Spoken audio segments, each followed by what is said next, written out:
Okay, so we're going to talk about courageous conversations and allyship, addressing unknowing perpetrators and enablers of racism.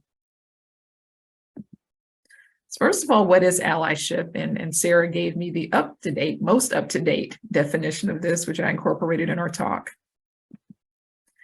It's an ethical duty through intentional interventions, advocacy and support to eliminate harmful acts, words, or deeds, and creating space to amplify voices that are not traditionally heard, recognized, or welcomed. And when we talk about allyship being applied to career advancement and the workplace, I like this definition that I believe this came from Forbes, but allyship can be a small action.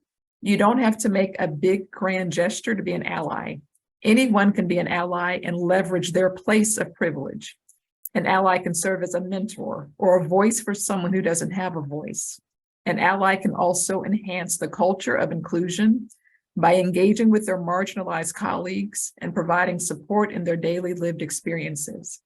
When marginalized groups feel supported and included, they are more comfortable bringing their whole selves to work and tend to be more engaged and productive, thus creating a more enjoyable environment for everyone.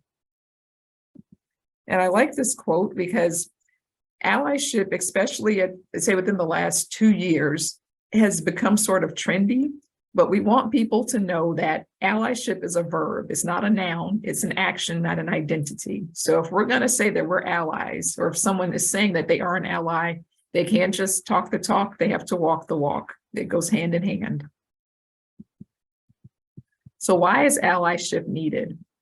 And I look at this primarily from my lens of being in medicine and science. And allyship is required for improved retention and career progression. And this really goes not just for my area or my scope, but this goes for every organization.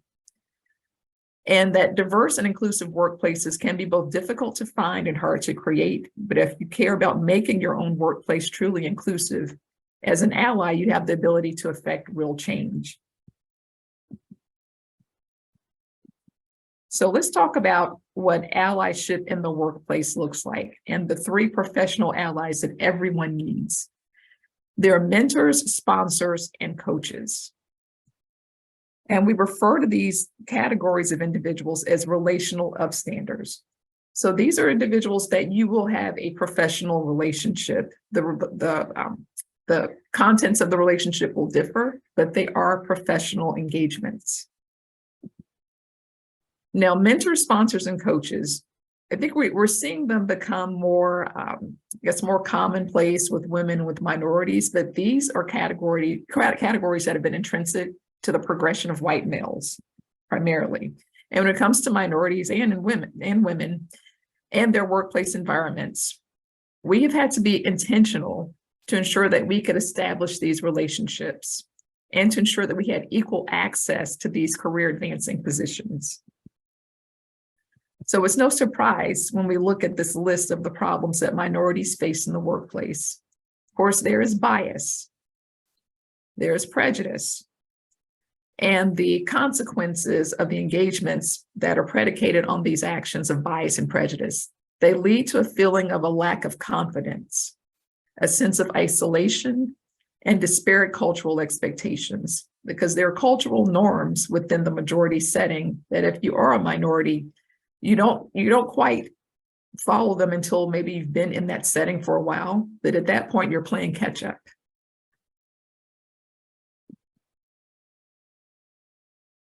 And furthermore, okay, it went to the link. Hopefully you can still see my slides. Hold on just a second.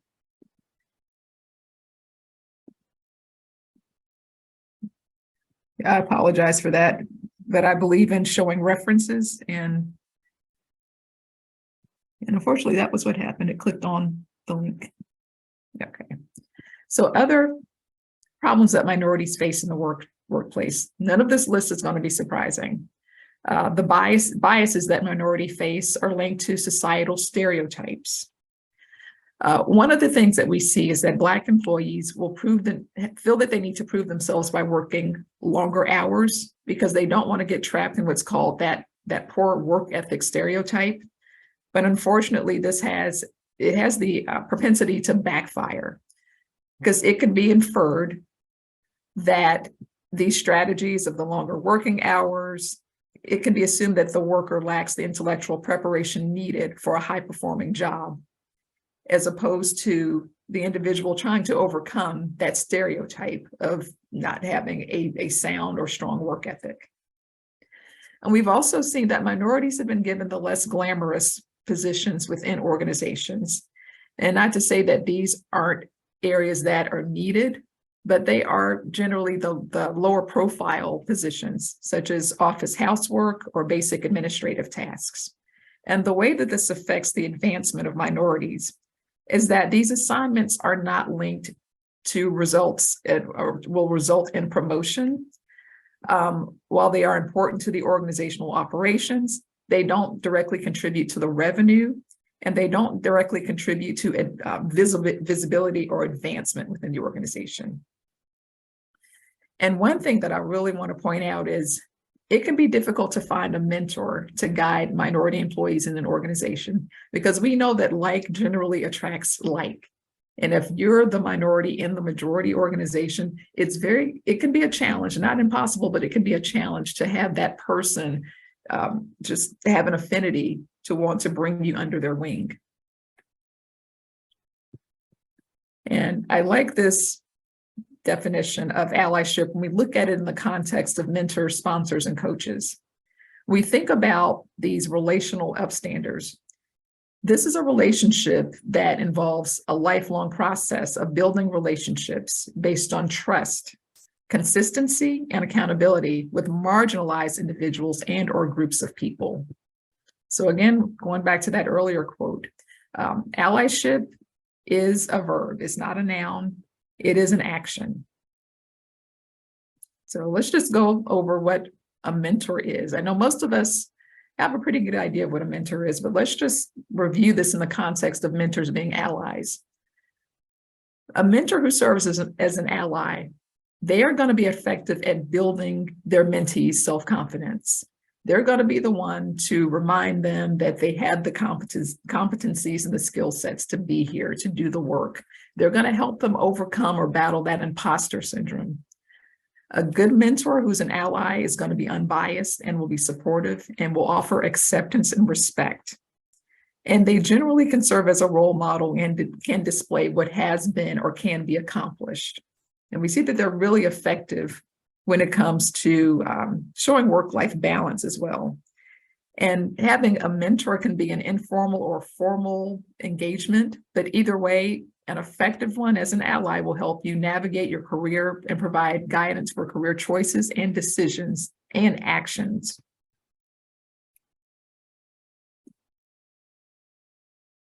And their guidance is primarily based upon conversations that they've had with you, as well as any information in your background. These relationships are usually long-term, and they can be, like I said before, either formal or informal. But a strong mentor, especially one who's serving as an ally, they're going to devote their time to you. They're going to impart their wisdom, and they're going to act as an unbiased and objective sounding board.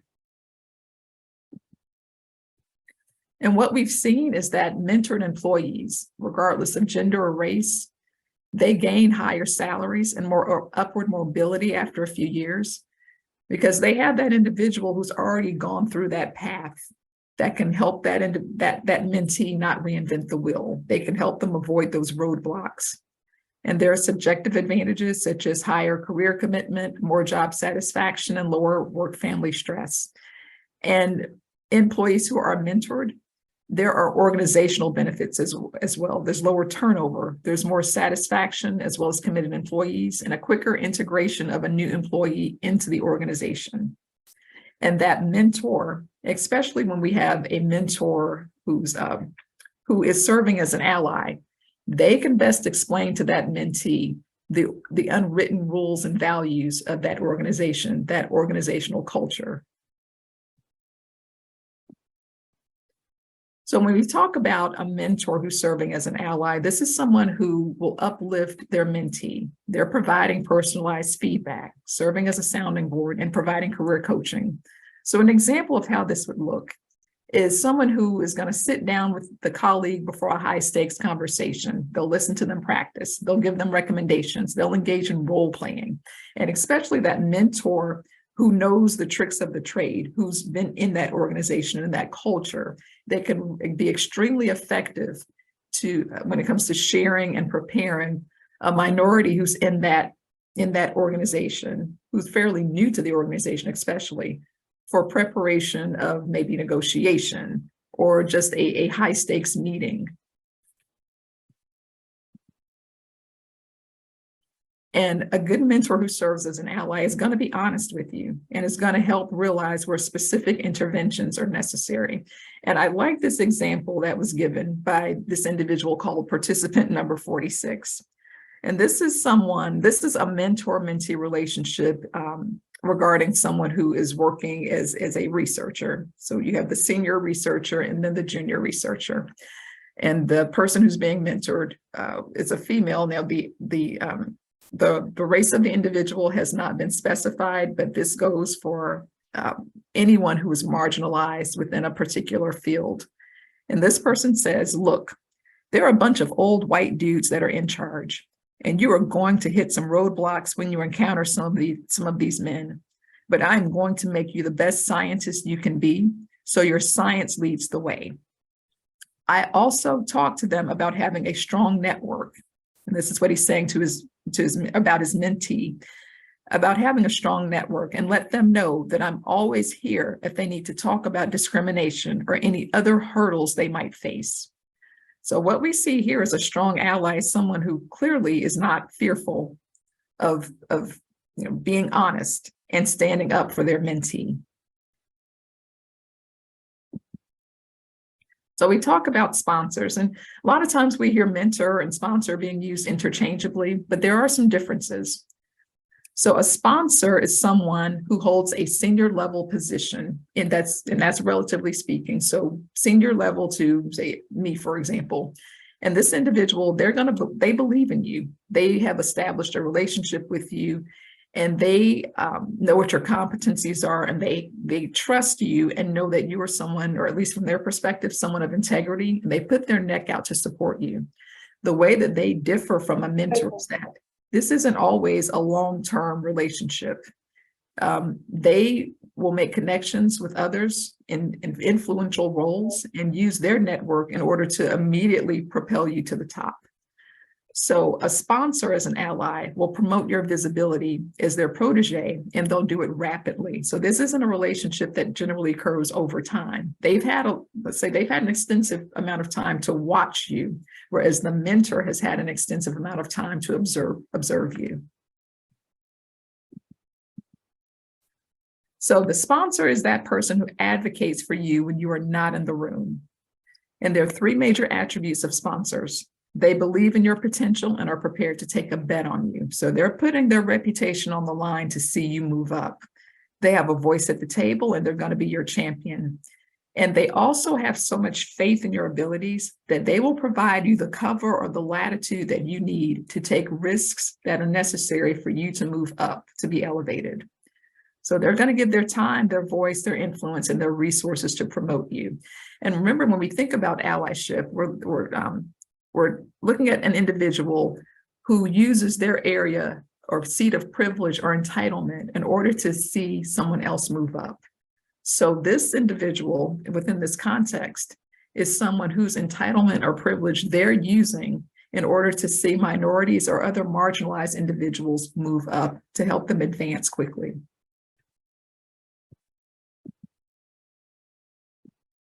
And when we look at sponsorship of minorities, one way that this is effective, if you have a strong ally in this area, is that they will make those introductions to key partners that will help pave the way for you to have stretch assignments and develop opportunities.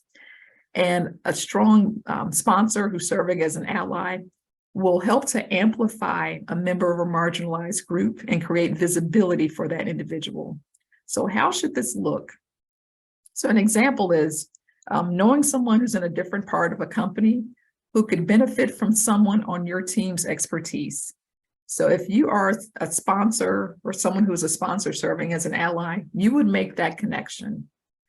And furthermore, this is, and to personify this even more or illustrate this even more, you could introduce that individual who has, say, stellar financial acumen to the VP of the company.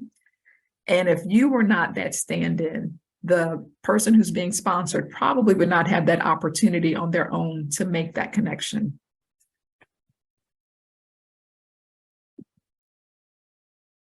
And which is not a surprise, is that white males have been more likely to garner sponsors informally, and that those sponsors would tend to be other white males, because we know just human nature, like attracts like. So that has been the trend.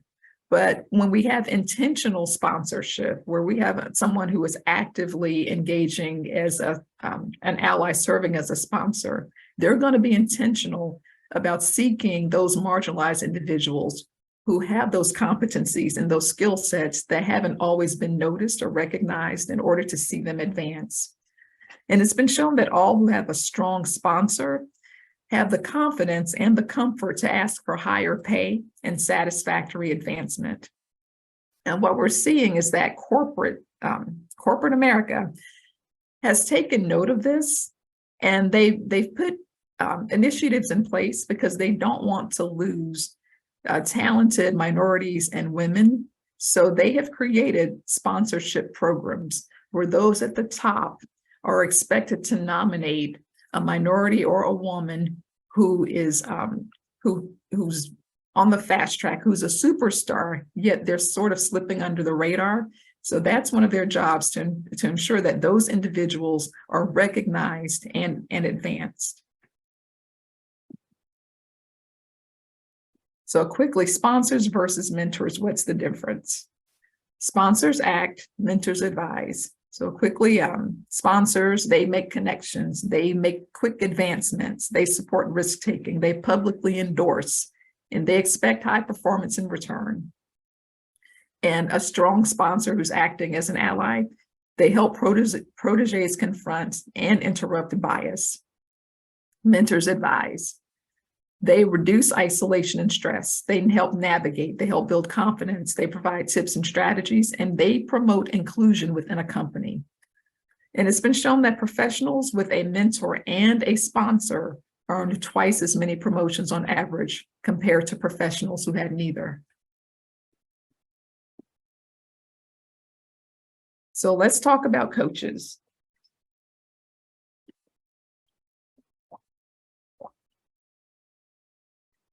And what we're seeing is the use of executive coaches, especially for those who want to advance to the C-suite or have a senior leadership position, that this has become much more popular, I'd say, within maybe the past 7 years.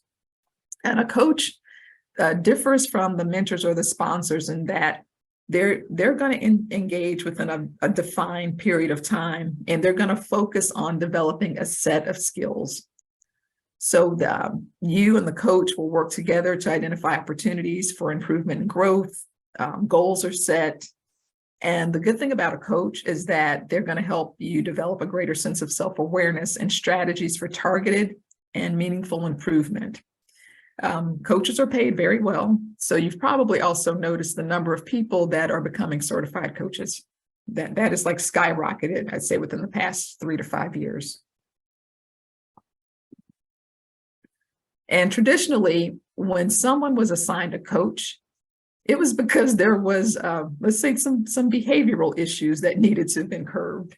So why do I need a coach? There's nothing wrong with me. But this has changed. It's becoming, I'd say, a badge of honor within the C-suite. And regarding usage of a coach, it's as I said before, it's a more personalized experience. And individuals who take on a coach, it's because they're in an environment that is new. They don't quite know the culture, and they want to be able to hit the ground running. And coaches are also effective when it comes to discussing areas of negotiation, setting career goals, managing conflict. And what we've seen is that a lot of new leaders will negotiate having financial packages to pay for an executive coach. And we're now seeing that this is a sign of being a great leader. And when it comes to coaching for minorities in majority organizations, it's been important to ensure that that the coaching provides or teaches the tricks of the trade. So meaning that when we have a minority or a marginalized individual who's in an organization and they're still trying to adjust to the culture, there are these expectations, there are biases that are occurring. A good coach will help that individual navigate through that particular environment, that culture. And at the same time, they're going to be very honest with them, and they're going to provide constructive feedback on how they are approaching what they're encountering within that environment.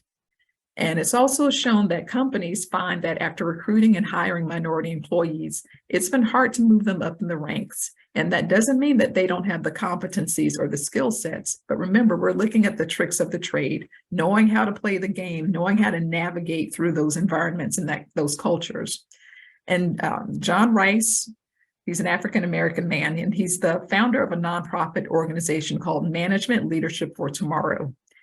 And it has been his goal to coach mid-level managers that are minorities or are of marginalized groups.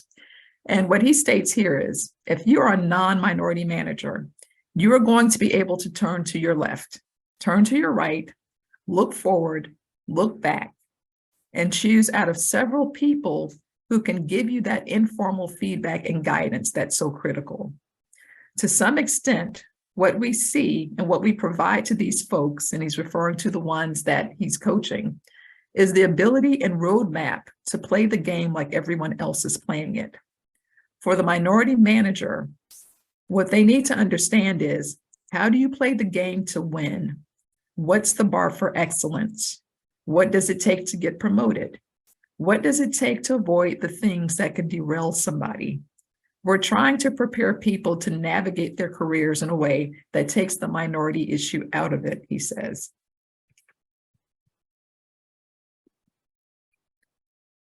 So I'd like to give examples of some things that I've encountered in my own life.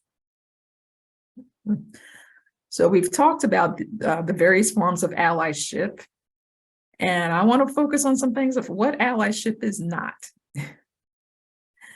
When I was, and I've coined these terms, there's exploitative and disingenuous. So when I was actually an assistant professor, I was in the first year of having my first faculty appointment. I was assigned a mentor, and this was actually an Asian male.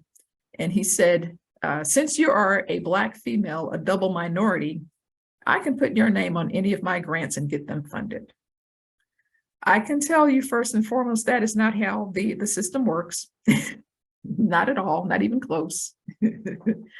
And fortunately, I had a department chair who was an ally. She was a female physician. I immediately told her what had been stated, and she immediately discontinued that mentor-mentee assignment. So I do want to caution people, when you have been formally assigned a mentor, you may want to,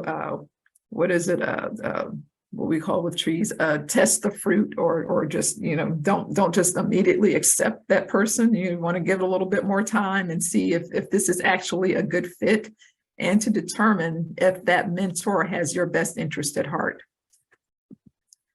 And one that I call disingenuous. And this was someone that I worked with during my training period. And I was in the process of looking for independent positions. So this happened actually before I got my first faculty position. And I had entrusted this individual with writing my letters of recommendation. As we know, letters of recommendation tend to be confidential. And I believe everything happens for a reason. I did not do anything unethical, but somehow I had access to a copy of a letter that he wrote. And he stated, she's so skilled at X, Y, and Z, she doesn't even need affirmative action. And that was really code because I have what's called, I guess, a neutral name. You can't assign a particular race or ethnicity to it.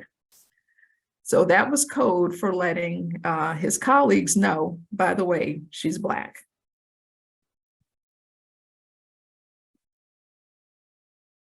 So we've talked about these three areas in the context of allyship, and we just want to reinforce what is the difference of all of them. So a coach provides guidance for your development, often focused on soft skills rather than technical skills. As far as driving the relationship, it's equal. You and your coach are responsible for driving the relationship. And then you can reach out to your coach when you need help. Actions, they provide development feedback outside the formal performance evaluation process. A mentor informally or formally helps you navigate your career, providing guidance for career choices and decisions. Who drives the relationship? Generally, the mentee drives the relationship. And your mentor is reactive and responsive. Actions helps you determine possible career paths to meet career goals, and a little bit further on, they can really help you navigate through the trajectory of your career. Sponsor, remember, is that senior leader, and this is someone who's senior to you, so it's relative, or other person who uses strong influence to help you obtain high visibility assignments, promotions, or jobs. Who drives the relationship? Definitely the sponsor, because a lot of times we don't even know that we have a sponsor. Because remember, this is someone who's saying all these wonderful things about us, and we're not in the room, we're not around. And this person advocates for you in many settings, including behind closed doors. And as far as the actions, that sponsor advocates for your advancement, and they champion your work and potential with other senior leaders.